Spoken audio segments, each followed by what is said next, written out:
Président. Oui, mais le problème, c'est que tout le monde a 2 minutes. Monsieur le Président Baupin. Merci, Monsieur le Président. D'abord, confirmer ce que dit Jean-François Lamour, ce n'est pas un débat entre Parisiens et habitants de banlieue.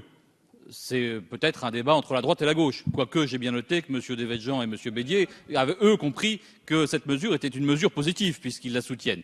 Mais donc, on est aujourd'hui face à quelque chose qui est un engagement de la majorité régionale et qui a été mis en place progressivement au fur et à mesure de la mandature. Vous nous dites qu'on est presque à la fin de la mandature. Oui, il y a eu un échelonnement dans le temps. Il y a eu progressivement la suppression de certaines zones. Il y a eu progressivement l'extension du pass sur l'ensemble des week-ends à l'ensemble du territoire. Ça a été des mesures progressives. Et moi, je suis heureux que cet engagement, qui était une proposition des écologistes au premier tour des élections régionales, soit aujourd'hui en passe d'être mis en œuvre. Alors, y a-t-il un problème de financement des transports collectifs? Monsieur le Président Carré est sorti à l'instant, mais le soulève quelque chose de juste. Oui, les transports collectifs, ça coûte.